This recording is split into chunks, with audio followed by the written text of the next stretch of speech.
Hey everybody, and welcome to the Nightly Grind. Tonight is October 13th, 2017. Friday the 13th. Friday the 13th, it is. Yep. Hopefully nobody will be murdered tonight.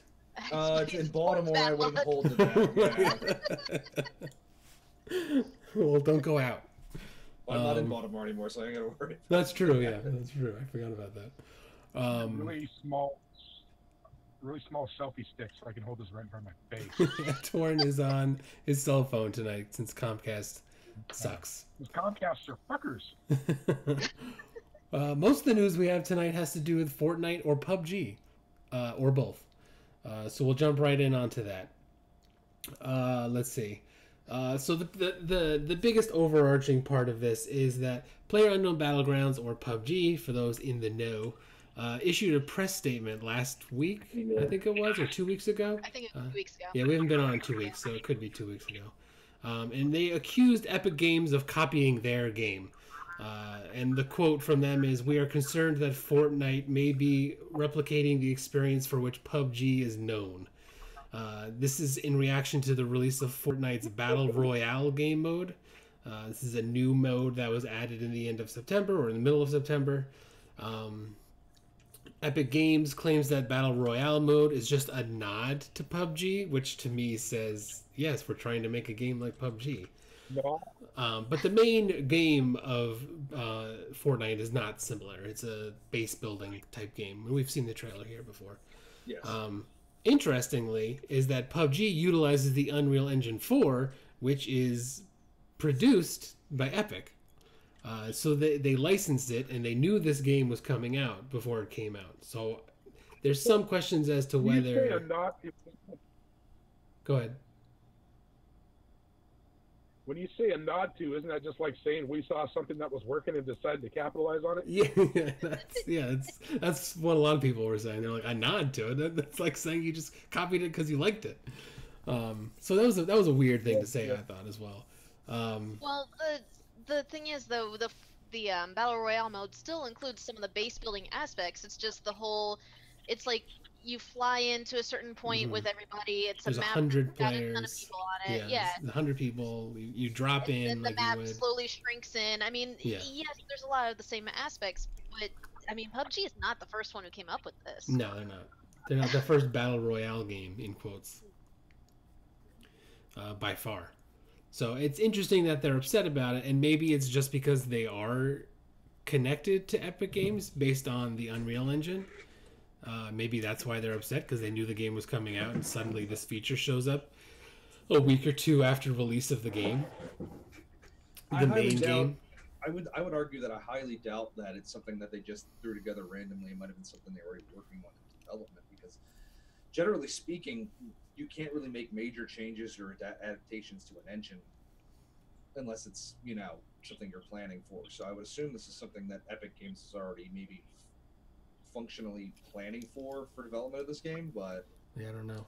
if they could show that it doesn't really matter. But one way or another, I still don't understand where they have any legality to this, because it would be Well, one of the big things is I think that Fortnite is being released on consoles and PUBG is not, so they're worried about them flooding the console market with their game first. I think that was part of it. if that's the case, that's not it doesn't really fucking matter. That's just their mistake. That's just, because Epic Games can do it first.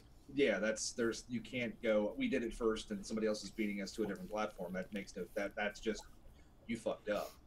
So there's nothing there. But How long has PUBG been in access? How long has PUBG, what? Been in early access.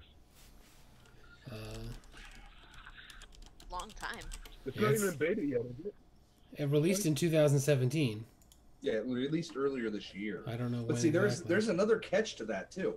Technically speaking, if it's early access, it's not an official release. So they don't really have any standing that their game is. You can't. If you come out with something I don't know, the legality to this is just March. It's I don't know where their basis for this is. If they can get this What's the legal passed, issue? They don't have anything to stand on, do they? I don't know. I don't know. I It's haven't. hard- s- Aside They haven't from the- issued an actual lawsuit or anything yet. They're just No, they complaining at haven't. this point. I think the wording in it makes it sound like they're going to sue or something, or kind of like that threat of you better change your ways or else we're coming after you type thing. But from my understanding, from what I've seen from different reviews, it is very much the PUBG experience in Fortnite, just with destructible stuff and base building.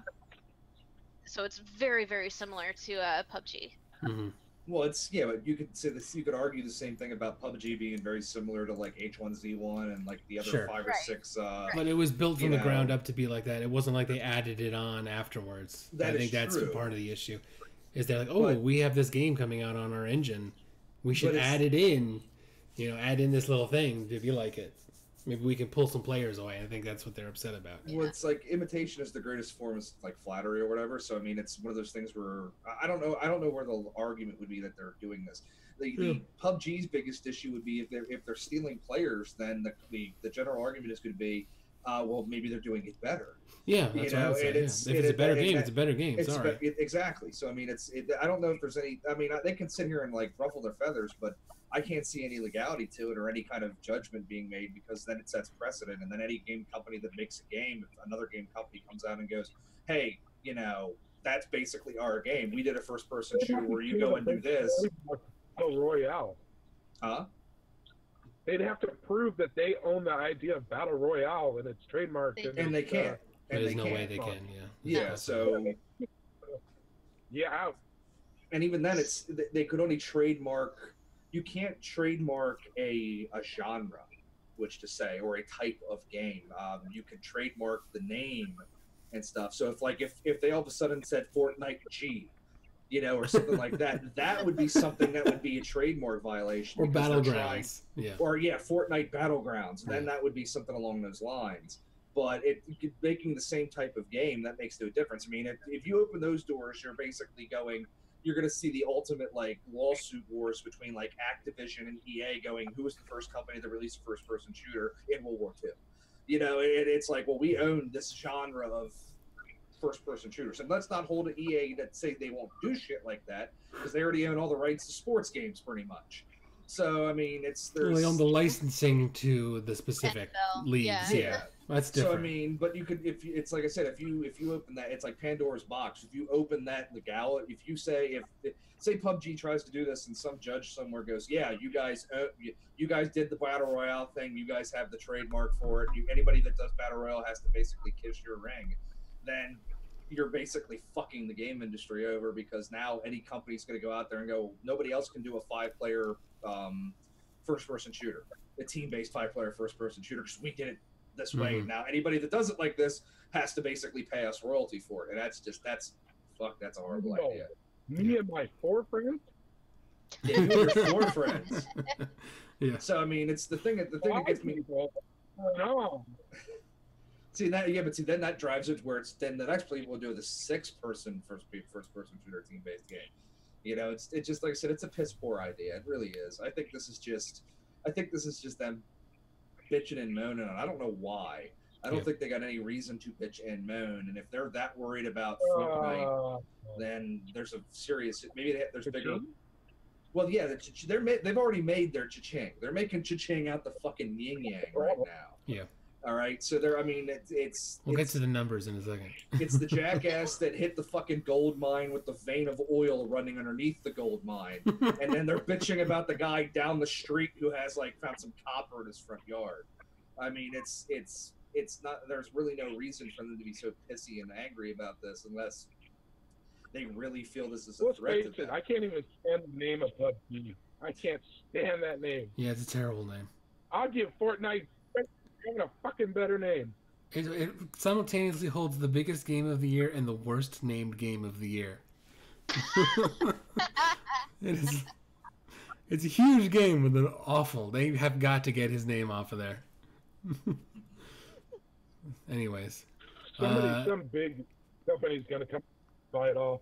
I'm just waiting. I'm waiting for the actual lawsuit from the guy who wrote. I think it was originally a manga, then it was made into the movie Battle Royale. Yeah, Which is yeah. basically what all of this is more or less based off. And you Which- can even argue yeah. further it was based off The Lottery, which was like a book written in the fucking mid 1900s. I mean, you're literally dealing with an idea that's been around for a generation, 2, 3, 4, 5, 6 generations. Which So, then I mean, became this the is- movie and the books. Yeah. I forget the name of it right now off the top of my head. So I mean, this is nothing new. This is just something that it's a. I mean, granted, we've already talked about this repeatedly. Battlegrounds definitely has got like everything right with making the game fun and entertaining, and not like where you're ready to rip your fucking hair out like Tornwood. Hunger Games. But well, Hunger Games, like I said, is a That's battle. knockoff of It's a battle royale. Yeah, that's what I'm saying. So, and like I said, battle royale is a modified variation of the lottery. Yeah. So it's like I said, it's all one of those things where there's nothing new. It's just different variations of something that's already been done. So, like I said, I just see this as crybaby posturing, and I don't understand why. Yeah, I so really, it's really very don't. odd. The whole thing was odd to me. Wait So until he starts going over the Fortnite numbers. Yeah, so we'll go through a few things real quick. Epic confirmed this week that thousands of Fortnite Battle Royale cheaters have been banned. In addition to those bans, Epic Games has issued lawsuits on 2 people who were part of AddictedCheats.net for copyright infringement. And part of the reason for this is that apparently this website charges you, so they're making money off of it, these cheats. Blizzard won a similar case against Bossland, which paid out $8.6 million for Blizzard. Yeah. So there is a little bit of history as far as these types of lawsuits is concerned. Well, therein lies the legal precedent that Blizzard's already set that precedent Right. legally that they can actually go after people that are making a profit off of their intellectual property. So that Well, has the been judge is set. getting more inclined to go with that ruling too. Yeah, and that's what that's yeah, that's the absolutely. precedent factor. Yeah. There's, they'll settle out of court because they know if they go in court, the attorney's just going to stand up and go, this court case at this time shows that we can basically hold them accountable for damages plus whatever, and that the judge is going to take one look at it and go, defense, you're fucked. Yeah, yeah. This has already been decided. What's Yeah, your unless you- argument? And it better be a good one. Unless you can show that you're unique somehow to this. Yeah, and there really wouldn't be in this case because it's still if they're cheating, tampering yeah. with the code and they're doing that, the precedent's been set. Right. So that it's Just a study that showed that any cases where precedent is set, you have an almost impossible chance of getting the judge not to go with that precedent. That Yeah. previous. like I ruling. said, you have to have a very good argument. That's why it's very. Go ahead, Torn. No, it's He's just done. it's out of 10 they're going to go with the precedent. Yeah. It's almost not worth it to try and to sway the judge's mind in cases where precedent has already been set. Like I said, that's why it's So- always a severe, like really, really important when these cases come out like this, that a lot of time and investment is placed into them because once a precedent is set, it's very difficult to change that. I mean, you literally have to have a, very, very compelling argument to go against, something that's already really been decided in the court. And other than that, that really gives them free reign to do whatever the hell they want, as long as they can try to, play back to this previous case that's already decided. So it's a serious issue when it comes to a lot of stuff when you're dealing with legality. When a lot of game companies, when they start really busting out their lawyers. So I hope they win, because if cheat companies keep going down, then it's only going to make things better. If they can't make money on these, a lot of less people are going to do it. It will to a Don't point. they make their 40, 50 million, and then if there's a problem, they just pay out and switch and come up with a new company name? Yep. And that's well, they'll do that to a point, but the other thing is though you're never going to eliminate cheating. You're just going to eliminate cheating on the I mean, That aspect of it. they're not sitting next to a server case. So I mean, they're not. It's automated. It's all. Yeah. One of these guys wasn't even like directly. I mean, he's involved, but he was like a mod on the website. So I think they're stretching it a little further, but we'll see what happens.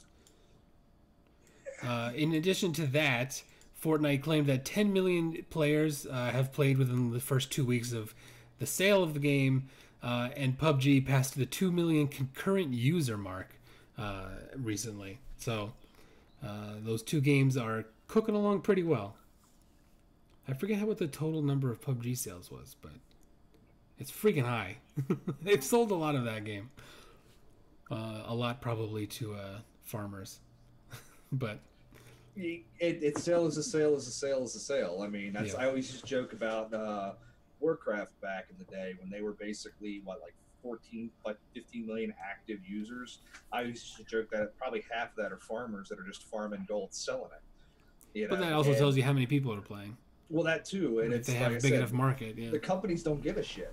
Well, like I said, Blizzard never cared because why would they? If they're paying accounts and they're putting their money in, who gives a shit? They're getting their $15 a month, and they never really went hard. Well, they did kind of go after them, but it took a while. Yeah. And anybody that played they just sell it. Warcraft, anybody that played Warcraft in vanilla and during Burning Crusade before the Blizzard really started, Blizzard really didn't go after the gold farmers. They just made it to where you got gold easier, which completely eliminated their market. Or just sold it themselves. That too, yeah. I don't think they eventually. I don't know if they actually went to that. Well, You can buy the coin. You can buy the coin, and then somebody can buy the coin off of you. Yeah, but that took a long time. But Yeah. when they started bringing the daily system and stuff like that, you could end up to get like in vanilla to make like 100 gold could take like 2 to 3 weeks of non-stop farming grinding. And then after they brought in the daily systems, you could make 100 gold in a day. Yeah. And it's it was you could go find old penny arcades joking about like when you hit level 40 farming for your first mount. Save everything, sell everything, and then don't buy a damn thing on the auction house because it was a chore to get any money whatsoever to do stuff like that. Yeah. So, and like I said, that was why gold farmers were really good there because you could spend $10 and get like 1,000 gold, and that gold could last you for fucking ever.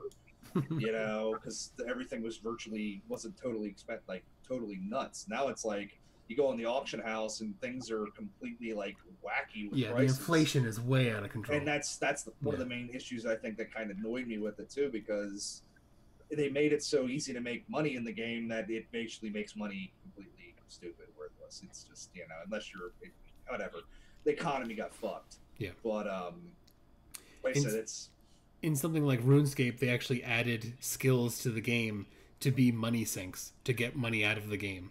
Then see, that's a good idea. Yeah. And Blizzard kind of did that to a point as well with like some of their crafting systems, and they originally had that built into the game fairly decently.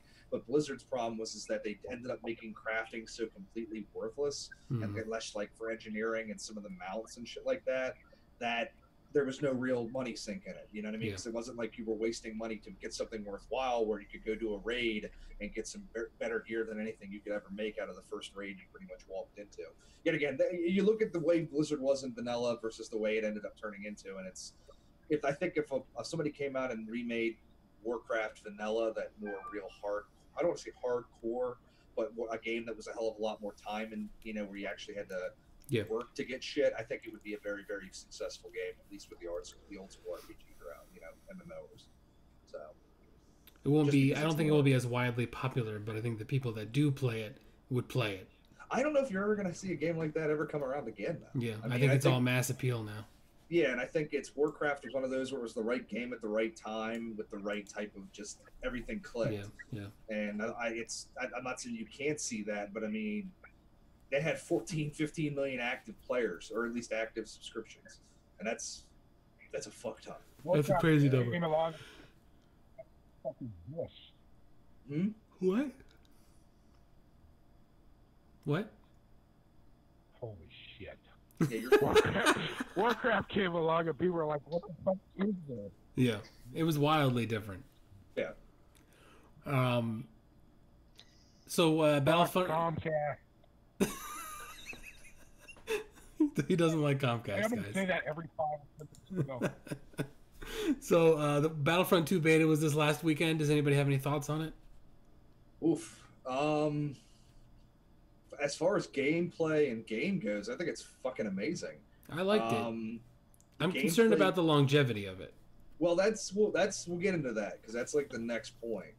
But I think game-wise, it was fantastic. The gameplay was extremely smooth. The level design was amazing. I don't want to say amazing, but it was beautiful. Graphically, it was fantastic. It has all the look and the feel of what you could want in a Star Wars game. The sound is, you really can't say anything bad about the game. The game is fantastic as far as I could, play it. And I have to admit, I've been sitting here some days and going, I wouldn't mind going back and playing it. Yeah. And that's one of those things where it's like, to me, that's a sign of a game that it's kind of like got a hook in me.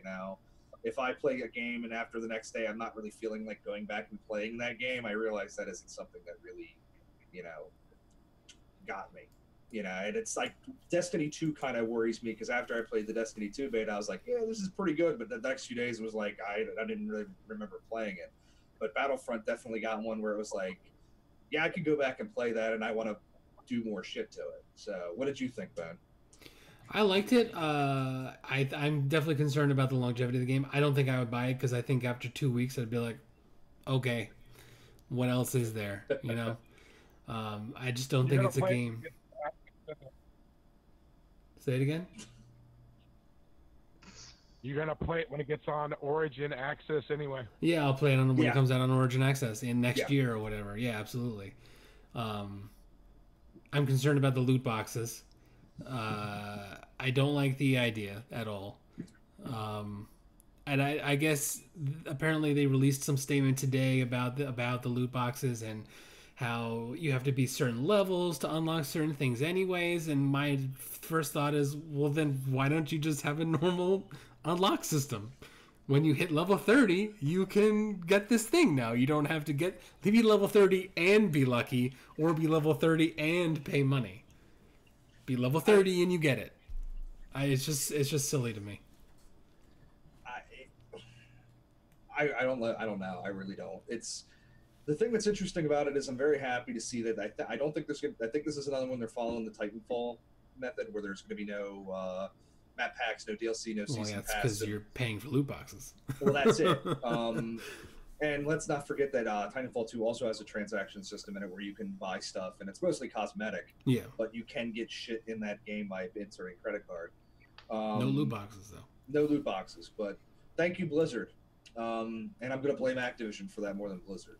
But last night, I read an article that said that the gaming industry has increased their money intake threefold because of loot boxes. Just without a doubt. Wow. But see, that doesn't surprise me at all, because it's the Korean MMO fucking symptoms. It's shit. I know you with the guys. I used to talk about this all the time, like back in 2006, 2007, 2008. The late 2010, whatever you want to call it. It's the Korean MMO aspect. You make the game free and you put all the stuff in there with the price tag. Yeah, but we're paying for these games. Yeah, but I'm not saying. No, but it's not a question of paying for the game. They're just. The American market is meant we can charge people $60 up front, and then they'll willingly. There's no difference. It's just they're going. We could still charge $60 up front, and people still buy it. Yeah. It's the same mentality, though. People see something shiny, and they'll go, "Well, it's only 99 cents," right. And it's easy money for the companies. And if you make stuff even more shiny and more pretty, people will still buy it. It's just, it doesn't surprise me at all. I've seen this. Out of all of us here, maybe I don't know Saul, but I've been a hardcore MMO player fucking since like 1999 with Ultima Online. I've played pretty much everything up until about maybe 2012. I was literally any new MMO that came out, I got and played for at least 3 months until I got like sick of it. And it's something that almost every Korean style MMO has always had, like hardline built into the game. It's insert credit card, get shit. And it's just they make bank off of it because they make it dirt cheap, or they use the League of Legends does this extremely well, and it's they don't actually use currency 100% over. They use a currency system where you buy in-game currency and then use in-game currency to buy items. And the thing with that does is it's the gambler's mentality of the reason you get chips in a casino is you forget that chip means $20. If you had a $20 bill and you drop it on the table, you're going to be a hell of a lot less likely of betting $20 than a green chip that says 20 on it. So it's just, this is nothing new. Mm-hmm. This is just America doing what America does, taking an idea and just doing something different with it. And they should have, if they're making money 3 times over, they ain't gonna fucking change. Why would they? An idea and hoard out. Huh? You take an idea and you hoard out. Yeah. If it works, push it to its limits. Yeah, absolutely. Yeah, I can't say bad things about it though, because if it works, why the fuck? It's not. There's no. We might think it sucks, but shit, if it's making them money, why the fuck would they stop? You know what I mean? It's just. That's just It sucks it. because you're still charging you $60 for a game, plus 50 for the season pass. Then there's loot boxes. Yeah. Yeah. And yet again, this goes back to what I've always said. If the consumers don't like it, don't fucking buy it. If you don't make it profitable for the company to do it, they're not going to. They're going to find a different way to get your fucking money because that's what they want. They want your fucking money. You know, and if they're making three times the annual whatever rate, they don't fucking care how much people cry because they're crying and still counting out the money to them. So fuck them. It's nonsense because of human nature to want these things and to have the big shiny new thing. So it plays against our psychology. It's not just we're all gonna decide at the same time not to do this. If you're making a game, all right, and you basically come out with the game and you're going to say you're going to release the game for $30, and then you realize that you could tack in shit later and put it $15 a sale and end up having that person that buys that $30 game drop $90 on extra material, are you going to be like, no, man, that's against my morality? Fuck no. You're not going to do that shit. You're going to be like, fuck, let's make more $15 DLC and throw that shit at it. Put it all in. Yeah. Well, it's not like you just went, hey, we can make a few more bucks. Let's do it this way. This is a business model. Yeah, it's pre-planned. It's built that way on purpose. I'm not saying it isn't. We've seen this slowly but surely evolve over the past 10 years to this. And it's just the way it is. And like I said, until it stops being profitable, until they're not seeing 3 times the return in profits, they're not going to stop doing it. It's that simple. It's not, there's no moral reason for them to do it. There's no business reason for them to do it. Let's cut our profits in half, basically, is what you're saying. No company in their right fucking mind is going to do that. It ain't gonna fucking happen. There's no shaking your head over it. It's the way it is. Once the decision is made for you, it's no longer a choice. It's just made for you. No, that's wrong. And the reason that's wrong is that you have a choice. You have a choice not to buy it. It's true. I had read one time with mobile games that whales make up like 95% of the purchases, and this is in free to play mobile games. So I'm wondering if it's the same for anything. Like, are whales buying thousands of dollars of loot boxes where everybody else is only spending like $5 at most or something like that? What do you mean whales? Like whales who like at a casino, spend a ton of money. the whales come in and spend crazy amounts of okay. money where everybody else is spending $10. I'm really curious. I would really be curious to see if that were the case. I don't know. And the reason I would say I don't know about that is where you have a MOBA game, you have a different type of like genre, you know what I mean, and a different type of gamer base. I mean, most of the stuff for like these major games, you're not really dealing with like microtransactions or anything along them lines. You're dealing with something on a higher level, you know what I mean? So Yeah. You're still doing map packs and you're doing. It's not really customization shit, when you're dealing with like EA and stuff like that. You're more buying more content for the game. So I don't know. Maybe it would be, but it'd have to be a larger section of the community to have like 3 times the profit, wouldn't it? I don't know. I really don't know. It'd be something to look into. But it still doesn't matter. If they're making a profit, they're not going to change. Definitely not.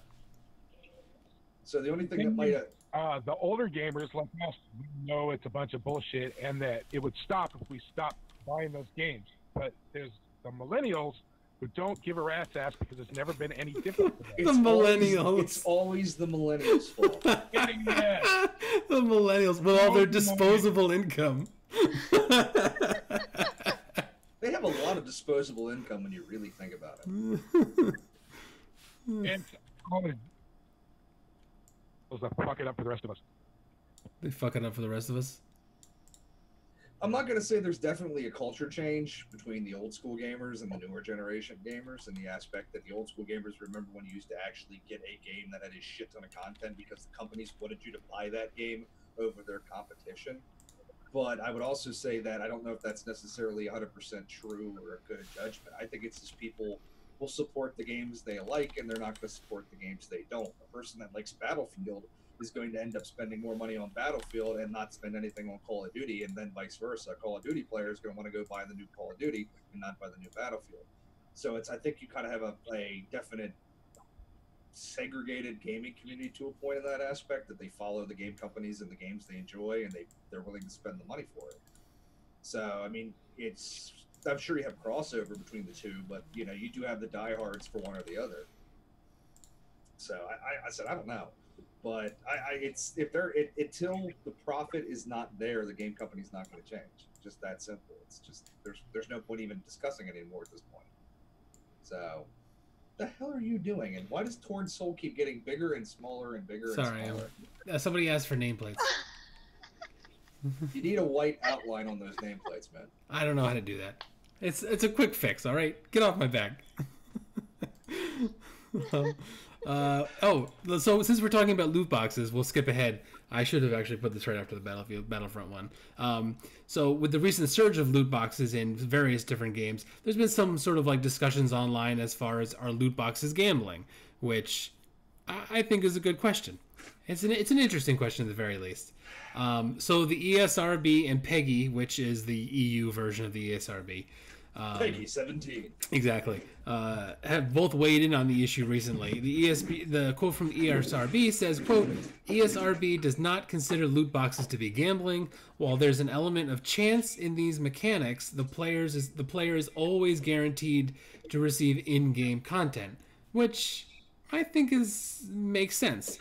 PEGI had a similar stance to the ESRB, but they also said that the responsibility would be on the National Gambling Commission to define what gambling is or not. So they sort of passed the buck. This is so stupid. I'm sorry. Are you going to sit there and like say that Happy Meals, if you get a Happy Meal at McDonald's, then all of a sudden you're gambling because you don't know what toy you're gonna get? It might be a toy that you have already gotten, and you're gonna throw a fit about it because they're marketing it. It's not gambling. It's buying a Happy Meal. It's a freaking toy. Considered gambling, you have to look. To be considered gambling, you have to look at the psychological effect on the person that's using the product. And have you seen those kids who are all like, I need a Happy Meal right now? But if it invokes a response to get you to shovel money out again and again and again without thinking about the consequences of what you're doing, then it's triggering the same type of behavior that gambling does. No. Oh, no. Okay, well, since you said that. Did you see the Beanie Baby craze at McDonald's? Okay. Saul counters you with the McDonald's argument, or anybody doing anything at that point in time where it's an endorphin release that basically makes you want to do something. This has nothing to do with that. This has probably more to do with the fact that there's a lot of money being made in there, and the government would like to get their cut. And if they call it gambling, then they can actually tax it and have a better chance of actually controlling. But what if there's a Native American video game company? Then they can do it without. And they have loot boxes. Is it on there? If the company is based on the reservation, then the government can't. Wait, what do loot boxes seem more like? A Happy Meal purchase, or someone sitting at a slot machine pumping money into it and pulling the lever? It doesn't matter anything because there's no. The only way you could even remotely try to argue that would be along the lines of certain games, like we'll say PUBG, like we'll say CSGO, and there's a few other games out there like that, where there's a definite financial gain if you get certain things unlocked. I.e., you get some rare gun skin in CSGO, you can easily sell that for $300, $400. Right. Yeah. All right. So there is an element to that. But the problem is that it's not something. The price of the item is not inherently a something that's worth money. It's not like a scratch-off ticket where you randomly scratch off and it could be $1 or it could be $1 million. It's the price that the prize you're getting is based on the community demand for said item, which is completely different. Okay, so kind of like Magic the Gathering or Pokemon cards. Exactly. The algorithm. That's not gambling, but people have to get more and more and more. See, now we're just dealing with it. Torrent's idea is the idea of an addiction, and he's using the addiction to gambling would be that way. So it also argument, uses an algorithm to decide if you're going to get a premium product or not. No, but that doesn't matter. You use the same algorithm when you're doing scratch-off tickets. Yeah, it's the same algorithm with the Pokemon cards, the Magic cards. It's just, there's only so many of them. There is no gambling involved because you're going to guarantee to get something. Gambling would mean nothing. The fact that some gambling you might make money or it might be worth something or it may not is irrelevant in the case because you're still getting something back. Okay, and gambling is the aspect that you're paying for the chance, but you may get nothing back. Right. I.e., I'm putting money in, but I may receive nothing in return. That's gambling. You're actually like if a Happy Meal had no toy. Yes, like okay, or the or any. That's actually a little worse. But see, I'll go further step with Saul's analogy here, and the aspect of it would be the because if you lose enough, it'll discourage you from pumping more money into them. Bullshit. And the reason I'll say bullshit on that is I'll say bullshit on that because I'll use Saul's analogy. I'm going to take it something different. We'll use like the monopoly aspect on like McDonald's or something along those lines. Any purchase of anything may get you something, but it does not guarantee that you will get something. You may get a free soda, you may get a free Big Mac, but you also may win nothing. That would be the term that could be argued as gambling. But see, it's not because you're getting something in return. You're paying for something. You're getting a soda. The soda has a tab, the chance to win something else. It's a gamble that you may get something different, but it's not. You've already received something for your product. And maybe you'll get Park Place and never see Boardwalk. Exactly. That's how it works for everybody. But the thing is, I think it's worse to get 5 things that you didn't want and want to get that really premium item than to get nothing and go fuck. Well, but see, but you're not. Park Places and never got a Boardwalk. You're not arguing about You're not arguing about gambling at that point. You're now arguing about an addictive personality and somebody that should probably not have access to a credit card. All right, like a kid. Like a kid who wants loot boxes. All right, and then the aspect of that, it's not that it's exactly. Yeah, but should we be instilling this in children as part of the question? Should we be instilling it in children? Are we not already? Yeah, that's the problem. Should we continue it in a game? Pokemon, Yu-Gi-Oh, Magic. Any collectible game. Collectible card games is something they actually reference. But they also said, and that's one of the things they said. It's like a collectible card game where you pay for a deck. You could get really good things. You could get really junky things. And that's one of the things that the ESRB did actually specifically. Okay, but then let's go even further back. You need it to gamble. How much is this? How much is this is a big issue? You could make the same argument. You need to gamble whether you get something good or something bad. Yeah, but you could make the same argument for trading cards going back to baseball collectibles and baseball trading cards. Is that not a gamble? You might get a pack of Tops and it might have an entire pack of people that'll never play one fucking game. They're just bench warmers that play like a fucking inning when they need a pinch runner. Okay, but you also might have gotten Nolan fucking Ryan's rookie card or some shit like that that's worth. That's a gamble. Some of them are worth money and some of them are not. Refly says Pokemon used to be banned in the Middle East because of quote promoting gambling. Really? Everything is fucking banned in the Middle East for some reason. Those damn sexy Pikachus. I think the lines of gambling are often blurry, and that's maybe what the problem is. Okay, well, I listen. I understand people say that their gambling is an addictive problem. I always laugh every time when Maryland had the whole thing about like whenever there's an ad for the casinos, they'd always have at the end, we have an addictive gambling problem. Oh yeah, you shouldn't come here. It's like why the fuck are you advertising for it? It's that's literally like just that's selling Girl Scout cookies in front of a Jenny Craig or something. You know what I mean? It's like it's just. Do they even exist anymore? I have no idea. It was just I don't think I've heard of Jenny Craig in 20 years. But you got the reference. That's all that matters. No, but it's irrelevant. There's addictive things throughout everything. It doesn't have to matter if it's an addictive gambling aspect. You can have alcoholic aspects. Is it fair to have? It's irrelevant. It's personal responsibility at some point in time, and you have to have some kind of place on that. And if somebody's got an addictive, Well, roll of it's the it's dice. not a roll of the dice. You're guaranteed to get something. Yes, but I think the problem is that it could be worth very little or it could be worth a lot. And that's the gambling. And that's why it's not a black and white issue. And I don't think you can cut it down to a black and white issue. It's definitely gray. And it's just a question of which side of the gray does this land on. And I think a lot of people think it lands on the non-gambling side. But there are some people who thinks it lands on the gambling side. My biggest issue with this, and sorry to cut you off, Saul, but like I said, my biggest issue with Raise your this hand. is this. Yeah, you got to learn how to raise your hand. No, in my, Zoom. my biggest issue with this is whenever I hear somebody talk about gambling and the aspect of that, I'm not hearing anything along the lines of I understand. I hear Torrance argument for it, like the morality aspect of it, and maybe like the social aspect of it, where it's like you want to protect the kids and all this shit. It's bullshit. It's a way for government to try to generate more tax revenue off this. If they can call it gambling, they can regulate it. If they can regulate it, they can take a bigger cut of it. Yeah, but the ESRB said it wasn't gambling. Yeah, but Who's the government entity? Yeah, exactly. But that doesn't mean that if it's being toked around there, there's going to be interest in whether or not the government can take money. It's the same exact aspect of the arguments with fantasy football and the aspect along those lines where it was quote unquote gambling. Okay. And the aspect of it is that in real reality, yes, it was gambling to a point or another. But you're not. Well, it's another gray area. It's fantasy football gambling by taking the time and effort to actually put together your entire fucking roster and move shit around and all that stuff. Is that gambling? Well, that's a bigger problem because the daily ones were.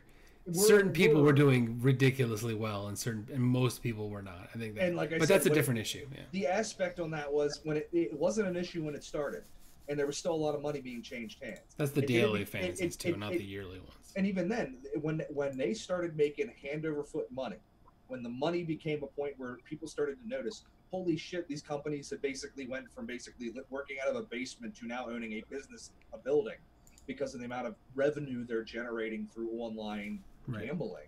That it wasn't an issue. It didn't become an issue until there was a lot of money exchanging hands. As soon as there was money exchanging hands, somebody got whiff of that and said, "Why aren't we getting our cut?" And that's the issue here. What it boils down to, if nobody would give a shit if this was a trading game where there was no money exchanging hands. If you were just earning the cards randomly and you got them free, nobody would give a fuck. They would never consider it gambling. They would never even come up with it, even though it would still be gambling. Because you'd still be random chance. You may get something good, you may not. That would be gambling. But you don't put up anything. There's nothing that you're losing. So exactly. It's not gambling. And for generally speaking, you could say that, or I could argue that in PUBG, a game where you can either buy crates to a point or actually never put a dime in there, it's still gambling. All right, it's still gambling. It doesn't matter. It's just that one is entering credit card number, and the other is just playing the fuck out of the game. If you got an addictive personality like Torrance, pointing to these people that do have problems. Yeah. They're gonna if it's something that piques their fancy, if they got to play the game 12 hours a day, guess what? They're gonna play the game 12 fucking hours a day. And if you don't think that exists, that's bullshit. I've seen people do it in Warcraft where you can easily find stories where families have fallen apart because people have gotten so addicted to the game they played for 18 hours a day and let their kids starve. We'll talk about somebody going blind later. Yeah, but I mean it's so it's coming up in a little. That kind of addictive aspect is there, but like I said, when you're bringing in that aspect, if you're talking about that, the next step is regulations, and if you're dealing with regulations and you're dealing with government intervention and they want their cut, there's so too much money being exchanged hands, and they think they need to. Or they'll ban it outright. A lot of states don't allow, just won't allow it. Yeah, that's what happened to the daily fantasy. They just lot of the game. New York State just said no. Sorry. And a lot of states realize that if they can make that company come there, they can actually make more money. Yeah. So, and they can regulate it and tax them in that thing. It's like right now, Maryland is fighting tooth and nail over trying to get Amazon to move their headquarters into either Baltimore or out in Montgomery County and stuff like this. And they are fighting tooth and nail to do it. And the reason is that as soon as Amazon set foot in the state and they started opening up the stores, they were able to get tax revenue off any sale. And that's why they want that company there, because the more they're there, the more money they can make. Yeah. So, as Torn picks his nose ears.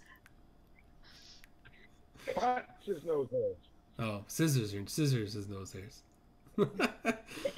I'd like to take this opportunity to say I'm glad Shadow's Room is the shithole I'm used to looking at, and fuck Comcast. Thank you. And fuck Comcast. So we had talked about this several times now, and that's Vivendi and Ubisoft, where Vivendi seems to be trying to take over Ubisoft. And in order to fight back against that, Ubisoft has decided to buy 4 million shares to try and regain some ownership over their own company. Ubisoft has? Yeah, these shares will be retired so that they can no longer be purchased. And there is some belief that this purchase may be in order to force Vivendi to sell some of their shares, so they're not forced to buy it at a higher price. The way it works in France is if you own 30% of the shares, you then have to make an offer to buy the whole thing. So by buying these shares, it raises the price, and Vivendi's and it has something to do with if you own shares for 2 years, they double, which I thought was crazy. Yeah, if you own shares, your voting power doubles. If you own shares for 2, yeah. If you thought you were talking price. No.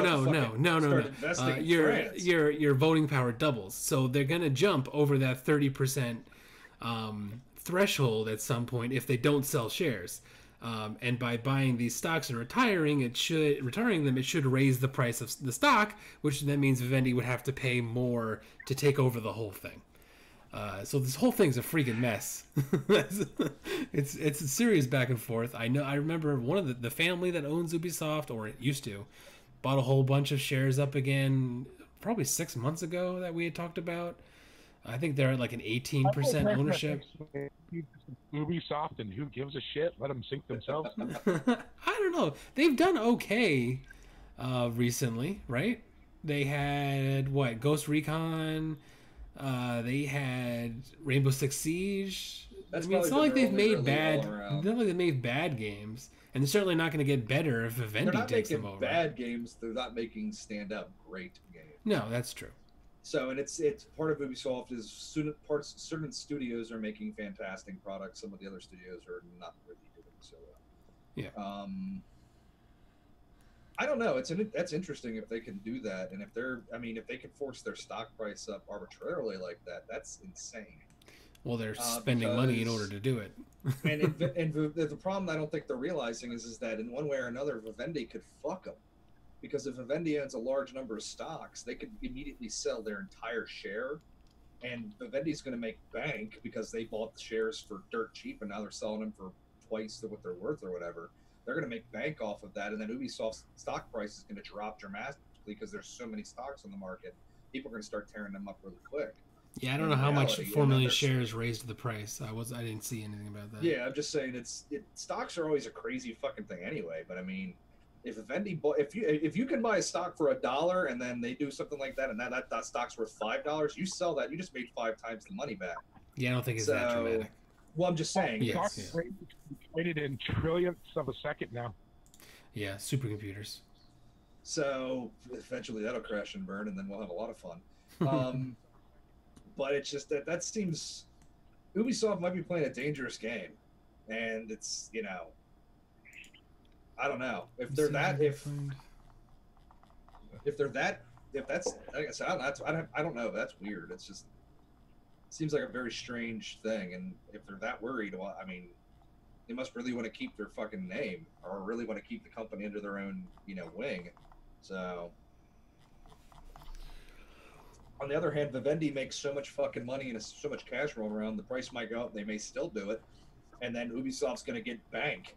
They're going to end up being unbelievably wealthy when they sell all their options or, sell the company out. I don't know. So, but... I can't find the news piece to get the stock prices. Vivendi's only purpose is to cause stocks to go up and stuff for companies to make money. Well, that's the idea. They want this... Well, oh no, you mean if Vivendi wants the stocks to go up? Yeah, I don't think so. It seems like they want to buy it the way they've been acting. What was that noise? That's my phone going fucking crazy. Oh. So we can move on from that. Hopefully, Ubisoft, even though they do weird things, I think they're one of the more okay companies. They're not EA. They're not EA. No, let's not forget Ubisoft was considered one of the worst companies a few years ago, and they took that title from EA. Ubisoft is not a stand-up company when it comes to a lot of shit. I don't know. I mean, they really aren't. They do a lot of the same things. A lot of they're a AAA company. They do a lot of the stuff a lot of other companies do. They don't have They loot over- boxes. They used to be Ubi stiff. They don't have loot boxes. Oh lordy, they don't have loot boxes. Hey, at least they got over a promised low bar, land. okay? They got over a low bar. And that doesn't mean they're not thinking of doing that. That's or doing- true, but or they they're haven't not- yet. All right, now now.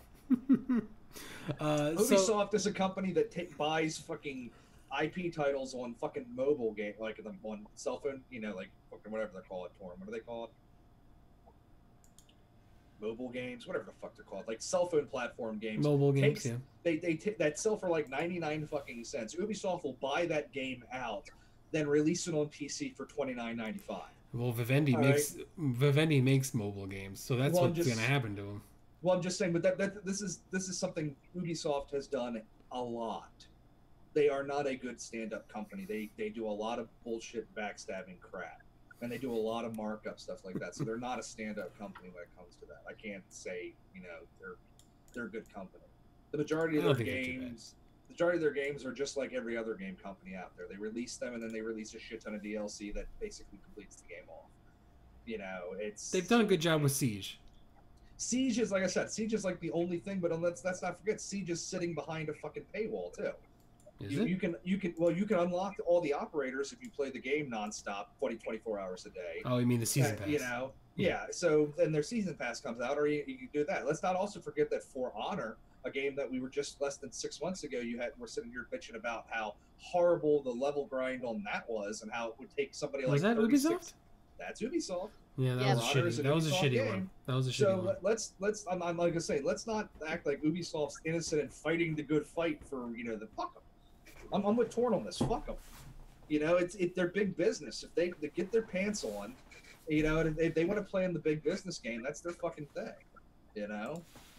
That doesn't mean the studios that work under Ubisoft are bad, but the company itself, that's the same thing like EA always gets with. EA gets bitched at for buying really good developing companies and then running them into the fucking ground. Mm-hmm. So, and Activision has done the same shit. So it's just, let's not forget Infinity Ward, and basically that was originally Call of Duty's made studio. So it's the publishing companies are rat-fink bastards. The developers that work under them may not be. So All right. So this is something that we had missed. I never saw it in the news, and that it was recently announced, apparently, that as part of a growing trend of these, retro gaming consoles, that there's going to be a Commodore 64 Mini coming out. It's packaged with, 64 games, 720p output over an HDMI, 2 USB ports for like a little retro-looking controller, and or a USB keyboard. And you get software updates via USB. While using the USB keyboard, you can use the Commodore 64 Mini to program in BASIC. So you can make your own games if you're proficient in using BASIC, which I think is freaking awesome.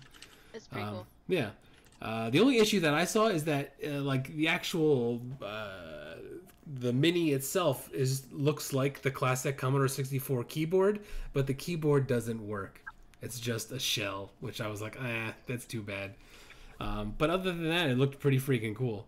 I think it's a great idea. It's supposed to release in early 2018 for $70. Isn't fuck that you. cheaper No. than what most of them have been? No, fucking 50, no. I think, is what the Nintendo ones is. Why? Why the fuck are people spending shit tons of money on shit that basically would run on a goddamn fucking Tamagotchi? Okay? It's, Oh my gosh. I'm trying to This think one of you the can cheapest program, piece of though. shit. Yeah, that you can program your own games in This this. one you That's can pretty freaking cool. That is Raspberry kinda- Pi. It's Raspberry Pi. I You can just, play Commodore 64 games on Raspberry Pi, yes. so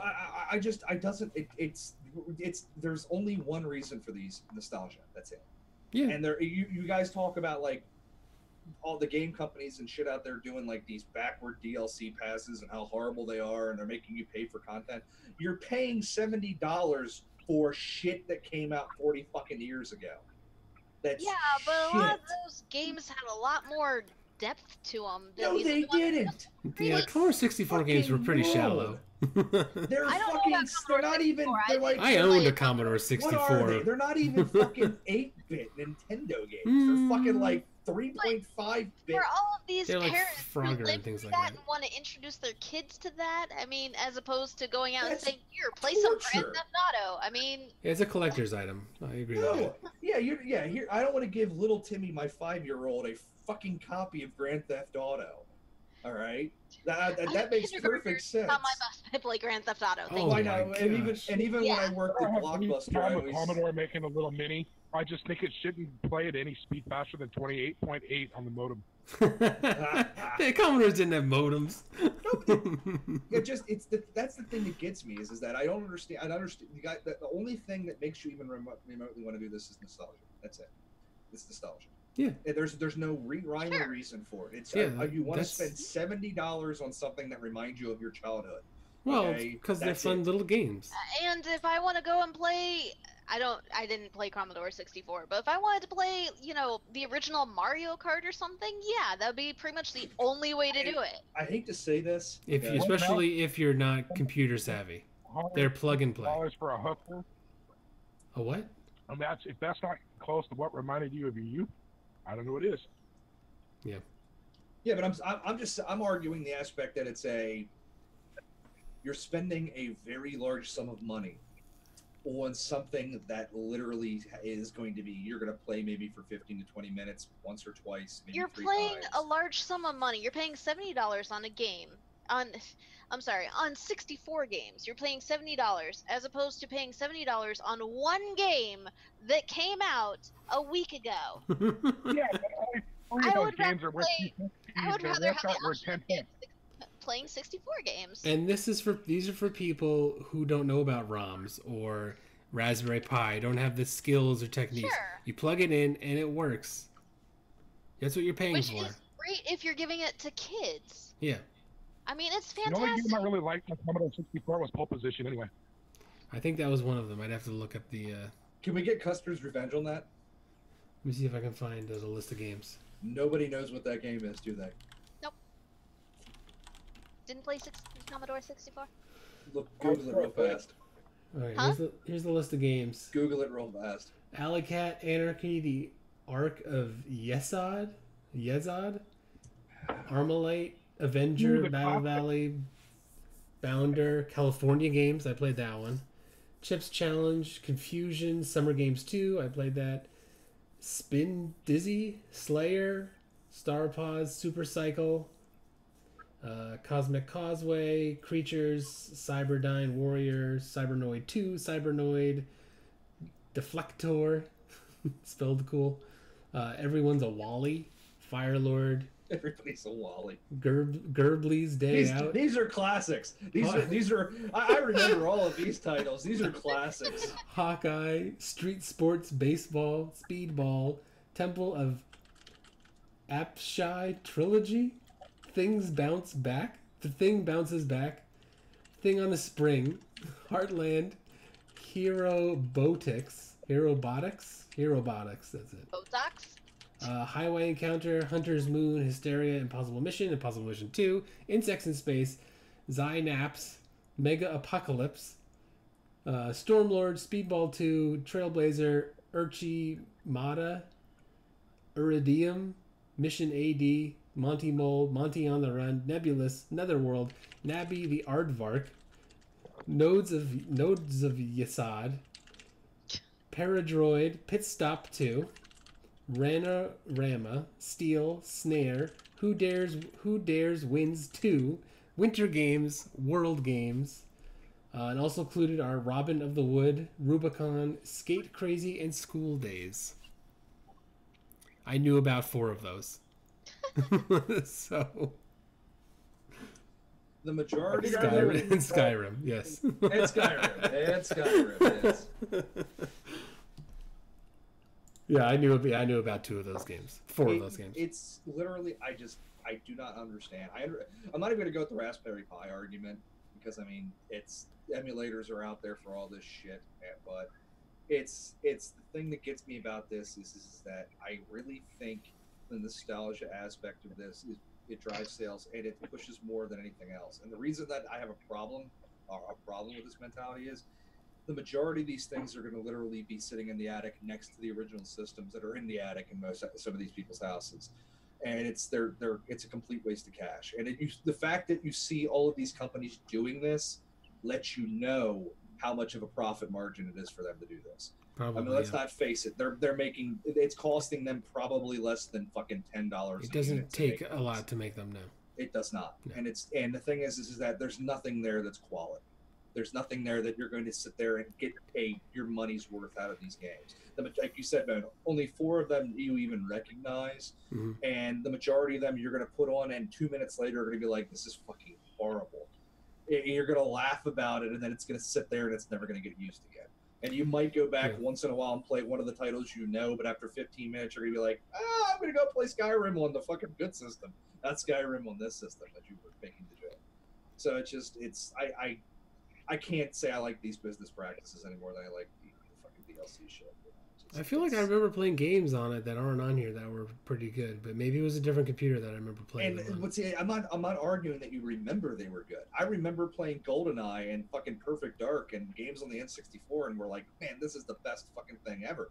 Then when I got really, really fucking bored and drunk one day, I hooked up an N64 and tried to play it, and ended up trying to not to puke everywhere from the horrible, horrible, horrible fucking motion sickness I got from the fucking it's everything in your mind's eye in the past is 10 times better than it actually is. And then when you actually see it, you're like, what the fuck was I thinking?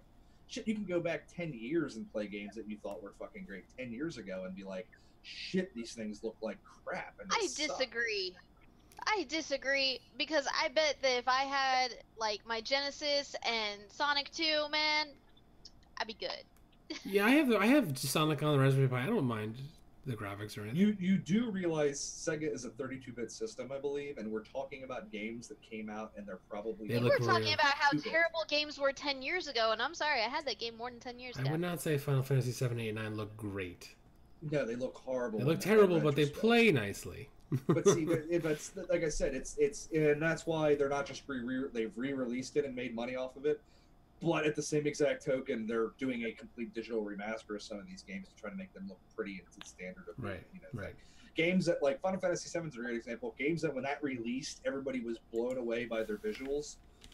And compared to what they do today, that game looks like crap, in hindsight. And I'm not arguing that kind of that degradation. I'm just talking about the general overall look, feel, and the way the game actually handles, too. So, yeah.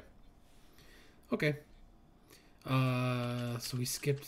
Okay, we got that. So the Riot Games CEO and president are both stepping down to focus on new games at Riot Games.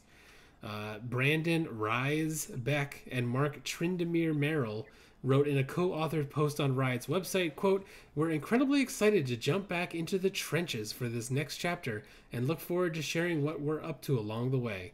Thanks to all of you for continuing to make our dream jobs possible," end quote. There have been rumors that maybe a card game was in the works, but a lot of people thought that died when Hearthstone came out. What the hell is that? And a cat. The fuck? I don't think it's another card game. My thought is that Riot a few years ago purchased a game called Rising Thunder, which was like a really user-friendly fighting game. So maybe they're going to be working on that. But that was like a year or two, almost 2 years ago, something like that. It was a long time ago. Maybe it's an MMO. I doubt that. But I don't know. But it seems like they work on these little side projects and then they just sort of disappear. So I wonder what their actual... What kind of a game you said it was Rising Thunder? Rising Thunder. It was a fighting game. It was a 4-button fighting game. And apparently it had like cooldowns. So it'd be very similar to League of Legends in that aspect. Did it have trenches? No. Okay. Trenches as in, I think they're saying as in like, back, in the, in the trenches, in the, working it out. Right, of course. Actually doing real work for once. As opposed to whatever they do for League of Legends these days. They're not making enough money off League right now. Yeah. They need to spread their wings. I bet you it's going to be a battle royale game. a League of Legends based battle royale. Why They did not? come out. They did come out with their board game, and I've heard it's very good, like surprisingly good. We'll have to see if it's on tabletop. Yeah, if it's on tabletop. I've also heard that if you like buy the physical copy of it, like the pieces are really nice. Like they did a good job with it apparently.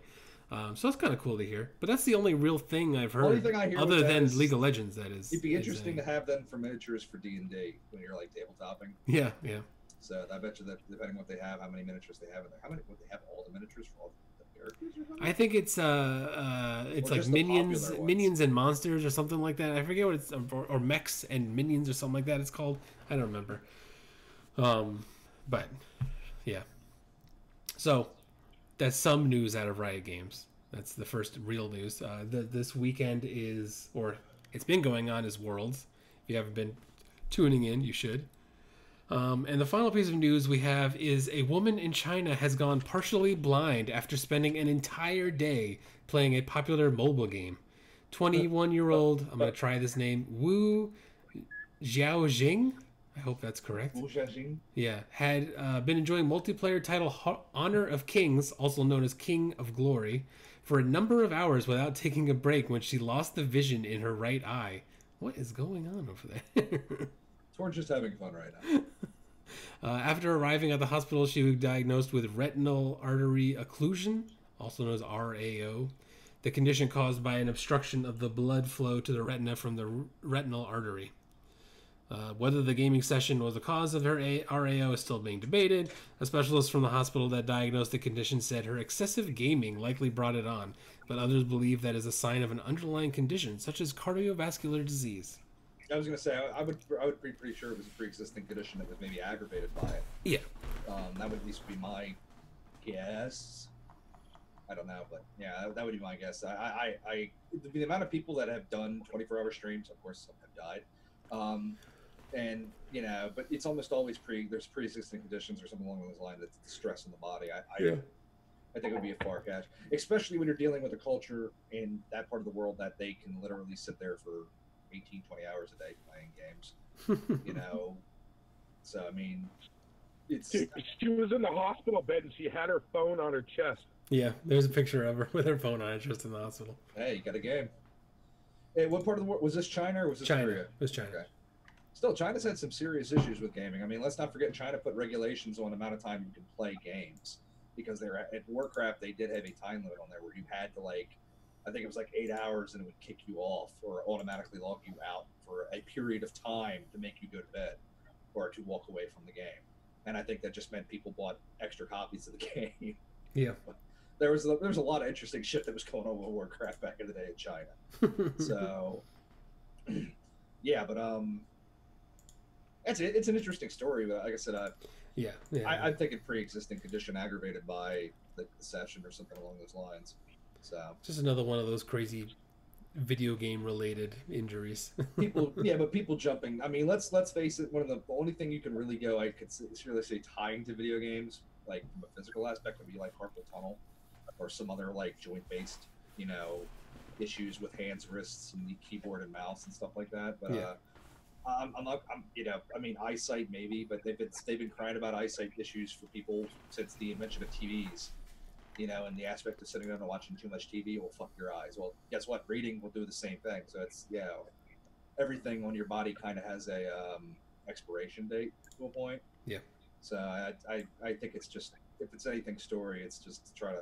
Somebody's probably trying to spin it to the evils of playing video games for a long time. So yeah. Yeah. Oh, and I went to go see Blade Runner 2049 last weekend with my movie pass. And I really liked it. If you've seen the first one, and liked it, you will like this one. It's again sort of similar to the last one. One of those movies where you see it and then you think about it for a while afterwards, and you realize and you think about things that you saw in there. And it's another one of those where it's sort of a look at humanity. I really want to. If that in itself, you told me you liked it. I didn't really want you to go into detail on it, but if that's the type of movie it is, I think I would really enjoy it, because that was the thing that made Blade Runner great. Is that after you watched it the first time, it kind of sat there and you're like, wow, that was good. And then it's like you watched the next time and you missed stuff you did the first time, and then it kind of sat in your head. And then the next time you watched it, you were like, wow, there's so much more that's going on that you don't really digest the first time. And once you know who the characters are after watching it, you can think about them earlier in the movie and know who they are. And it really played with you. I think that's one of the reasons why we've talked about Blade Runner before. I think that's one of the reasons Blade Runner was such a pivotal movie that like really got that genre like going, where it was like a psychological movie dealing with a lot more depth than just like action sci-fi. Yeah. It wasn't just an action sci-fi. It wasn't like a thriller sci-fi. There was a lot more psychological depth to it, and a lot more going on than you even realized. And this is like a police thriller almost on this one. It's really it's an interesting way they do it. You could argue the same thing about the first one, though. Yeah. I mean, the first one was a police thriller. He was more or less trying to figure out a murder case based around replicants. No spoilers. So, well, if you haven't seen the original Blade Runner by now, I'm sorry. Okay, that would be like giving Star Wars spoilers for the first 3 movies. What? If you haven't seen, oh my God, how did you know? Wow, we just like season 1 for how long? What was that? Yeah. I just want to point out we weren't allowed to talk about Game of Thrones season 1 for how long? Season 3. There's a bigger difference. There's a bigger difference with that, and the only reason I'd say there's a difference is not everybody had access to HBO to watch it. Yeah. If you haven't seen Star Wars, the fuck. Yeah. It's been re-released like 15 fucking times by George Lucas. Yeah. Spike TV, TNT, like every fucking basic television show Netflix. will run like constant fucking thing. I know they're always playing it because I always catch my father watching the goddamn prequels, and I go, "How the fuck can you watch these horrible, horrible movies?" He's desperate for Star Wars. I like the movies. I'm like, they're horrible. He's like, I know, but I still like them. And I'm just like, But I mean, if you haven't seen the Blade Runner, I can understand maybe to a point because you don't see Blade Runner on like regular play. Yeah, it's a bit violent for regular TV. Yeah, but it's still if you're a sci-fi fan and you haven't seen Blade Runner, what the fuck are you doing? They do such a beautiful job of world building. They continue the look and feel of that dystopian like future really well. That's what makes it fucking great. I'd still love to get you guys. Yeah, but isn't the new scenery? Haven't they like moved slightly? They've like I believe so. They used up the area. Had to move and evolve to a different spot. Yeah, well, the essentially the way it works is that the world has moved on, and this is 20 or 30 years in the future, from the first movie. So the world has moved on, and things got shittier. And I'm not going to give away plot points, but they do discuss what happened in between things that happened in the greater world that caused us to be where we are today. So yeah, they do discuss that. Free movie cinematics, so you kind of know before you go in what's going on. Yeah. There's some in between. There's like a cartoon or an animated thing. Yeah. What? Well, it's like even then, it's one of those things where you think about it watching the original movie. A lot of the movie was cinematography, and a lot of it was just seeing the world around it. There was a lot of plots, like not a lot of dialogue, and good portions of that movie where you're just seeing the world. Yeah.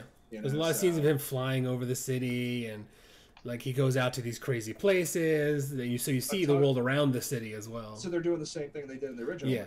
Where a lot of world building. Yeah, you gotta realize a lot of the original Blade Runner was monologue, and it was just Harrison Ford basically doing his inner thought, at the time and what was going on in his head. Yeah. Versus anything else.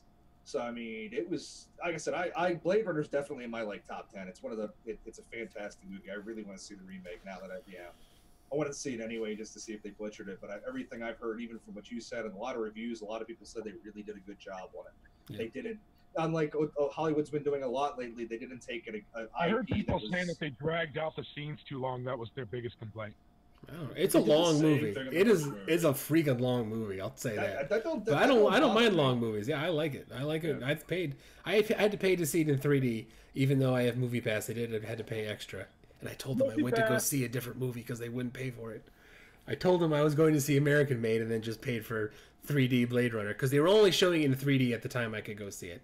Well, either way, apparently the cinematographer has said don't see it in 3D. I saw it in 3D, and it was like very, very minor stuff. Like if you have to see it in 3D, it's really not that big of a deal. So basically, it's the aspect the studio goes, "Hey, listen, we gotta put 3D in the movies. Yeah. we really push this, so you got to put some 3D in the movie." Yeah, no there's like a choice. giant wall around the city, and you can see it like coming up at you a little bit, like little minor things. Like sometimes the text is a little bit out, or people are in the foreground or background. It's really minor 3D. stuff. 3D credits, yeah. Yeah, it was really minor. And it's but I didn't mind it.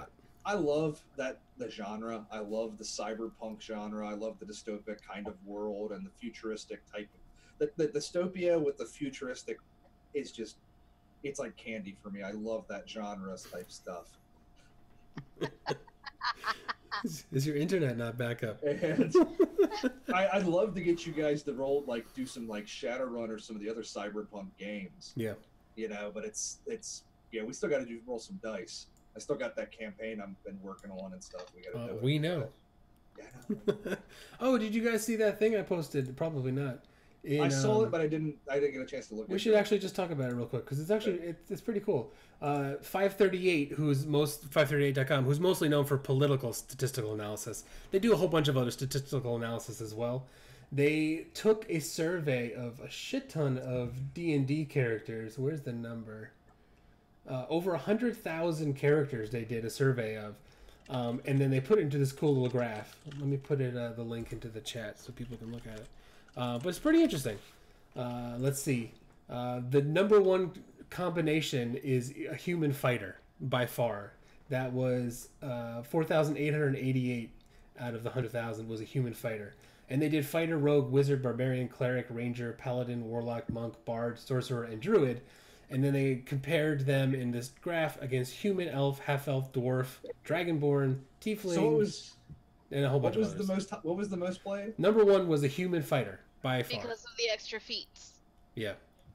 The second most, from what I can tell, is an elf ranger for the dexterity bonus. Gee, I wonder who always plays a fucking I elf usually ranger. play a half elf ranger. and You're a that- lying sack I of usually shit. play a half elf. I You usually are play a lying. half elf. I like You are lying. But You're listen. almost always an elf female ranger. They listed them by popularity. So human is the number one picked at 25,000. Elf is second most picked at 16,000. Then half elf at 10. Dwarf at 9.5. All the way down to Azamar. Is that how you pronounce it? Azamar, okay. Yeah. And that's Azamar, 1,700. So like a tiny number of players. And then as far as role classes are concerned, fighter's number one at almost 14,000. Rogue, wizard, barbarian, cleric, ranger, right around 9. Paladin, warlock, monk, all in the 8s. Lowest was druid at 6,300. Yeah, but I'm gonna go with Saul on this. A lot of that is just they don't understand the game, so it's not really thinking. That wasn't what I said at all. Well, no, what I mean is that it's power. It's a power creation. If you create How many a people human, play Gnome? A human fighter is a No. power creation. it's a power creation. 'cause you can 4,600. stack your feats. Of course, what depends on your edition too, because you're dealing with fourth. That's probably dealing with fourth edition rather than fifth, because fifth edition kind of limited. No, the- that's fifth. Fifth It is. edition. It says Yeah, I it in, looked it says at it in the it. second paragraph. Yeah. That is fifth. Interesting. Some of those, like I have no a Goliath, and the Tiefling. I don't even know what the But hell see, those are, so well, I the stick thing- away from Tiefling them. They're is stay away a from bonus mix them. classes. between Tiefling is a mix between a dragon and a human or something. No, Tiefling is a shadow. Being of the shadow realm. It's like a corrupted shadow No, realm. it's a half breed. It's a half breed of some kind. It's a shadow. It's corrupted shadow. It's a being of the shadow realm. An At least it was. Aarakocra? Aarakocra, I think it's like a bird. A Genesee? Genesee? I'm not sure. But see, the other Like, thing yeah. with that, So some of the the ones other- I've never even heard of. the other Genesee thing is with actually that, pretty too, high. is I would Tiefling's be pretty willing- high. I would be willing to bet that the majority of the top played classes are all basic classes that are with the player's handbook. A lot of that stuff is not player's handbook. A lot of that stuff's the add-on books, and not everybody's going to go out there and drop an additional $30 or $50 on on the advanced player books or the advanced player guides and shit like that. Yeah, You the know, a lot least of played classes are Druid, Sorcerer, Bard, Monk, Warlock. I love bards. But see, I can understand that too, to a point, because it's when you're dealing with the druid, you're dealing with any of the casting classes, they're extremely weak early on. Mhm. They're very, very weak class early on. You don't have a heck of a lot to do. Yeah, they're very dependent upon the other people in the team, so they're very, very limited. But they're also one of those things where if you get into a serious campaign, they end up getting to the point where it's like, I can cast a spell that fucks the planet.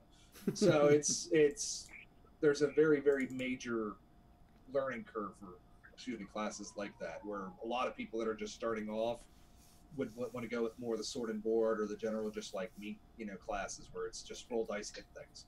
The least Okay, played so of all I can tell is the Azamar, or an Azamar Ranger. Azamar 60 would be, people had an Azamar Ranger.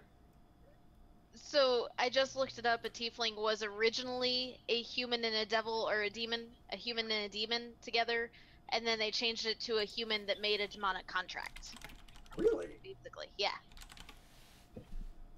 It was a demon So I that just what? looked up. A human that made a demonic contract, but it used to be a half-breed between a human and a demon. Okay. Oh, so they changed what it was. Yeah. So Oh, when I I see. started playing, it was a half-breed, and now it is just a human that made a contract with the devil, basically. Something like that. Yeah. And they color code this thing, so it's pretty cool. You can see like tieflings the majority are played as warlocks. Yeah, I'm thinking of something else then. What the fuck am I thinking of? 'Cause even though Halflings are often rogues. Makes sense. They're small. they also Well, gain the not only bonuses. that, but they get the dex bonus. Yeah. Yeah, Half And they orcs get- are often played get as bonus. barbarians. because Yeah. they It's get the not string. dex, The they get strength. half bonus. Yeah. The string bonuses. So a lot of these is just basic. Goliaths are barbarians. Right. Gnomes Yeah, a are lot of the- wizards. Yeah, there Yeah. you go. Because they get the intelligence bonuses. So it's a lot of these are just more what do you call it? Wait. Min-maxing. They're Did you say that bards and barbarians were played the least? The least of overall is druid, and then sorcerer, and then bard. Because if I remember correctly, bards and barbarians weren't in 4th edition. No, they were. If Barbarians they were definitely released in 4th later edition. because they were not Half- in the initial 4th edition. Half elves are played more than anything as far as bards are concerned. Because half elves are Can pick their. yeah, they have the ability to choose. They where like humans. They their can bonus choose. goes, They can yeah. choose their bonuses. And they also still have the bonuses of the elf, where they can't get charmed, and they're immune to the charm aspect of that. They have the elf characteristics in that. Elves are So- played as druids a lot, Well, yeah. and wizards and rogues. It's pretty interesting. Yet again, that's the dexterity bonuses and stuff. And the like charisma. They get dex Yeah. and charisma. It's a that. very And that's cool one of the- little. and also that's the little reason why they're graph. probably druid more all, because I think druid is Table. based off is a charisma class too, if I remember correctly. Yeah, I think so. So it's like I said, a lot of that's min maxing. It's people that are creating Yeah. characters and using the character creation to min max them to give themselves an edge early game. So definitely fighter. That's definitely a min max, because that's if you build a level 1 fighter, human fighter, they have an extreme advantage early game with all the little Mhm. bonuses and shit they get. So a lot of it's just also like Torn And plays humans are the number one by far. Everybody wants to be a human. because I read a A little bit quarter of people picked Extra human. feet? A quarter of players picked human. So because like you're saying, like the whole thing was is like they a lot of players are sticking closer to reality. I don't think they're sticking closer to the reality. I think they're just the experienced players are min maxing. Yeah. You know, and Well, they're sticking closer to reality, and the fact that you said a quarter of them are playing humans. yes, That's a lot with as many different races as there are. That is a lot. yeah, 13 and races. There's 13 races, and a quarter quarter of them are one. I had never played a human because I always found them boring. And then another quarter is elf and half elf. So See, you and have I 10 usually play more elf as and only half half elves. the players. Yeah. So Yeah, but like I said, a lot of that has to do with maybe it's familiarity with the species or like the actual backgrounds. Anybody that's picked up read or watched Lord of the Rings is going to be familiar with Yeah. The Hobbit is basically going to be a halfling. Yeah. Humans, elves, dwarves, Don't that they kind of don't they thing. call them halflings even sometimes? They Don't call some? them half I think men. some characters call them halflings. Let's maybe. not argue the fact halflings are hobbits. Yeah, I mean, yeah, realistically, everybody knows halflings that. are hobbits. All right, it's they probably the reason they Jesus, couldn't do it is more than likely Hobbit is trademarked by Lord of the Rings and they can't call them hobbits. Yeah. So, but they're hobbits and all but name. So yeah, like I said, a lot of this, and like I said, I don't necessarily agree with the conclusions they've done. I think a lot of it's been maxing, and a lot of it just has to do with humans do have a large advantage with a lot of creation and a lot of aspects that being a human in the game does have its advantages over some of the other races. So people are usually almost always friendly to humans. Well, most or not worlds take automatically place- hostile. Yeah. Well, most worlds and even most of the created worlds within Dungeons and Dragons, humans are still the primary race. Right. So you're usually, if your DM is playing properly, you're generally going to have a disadvantage with certain classes, certain races in the world.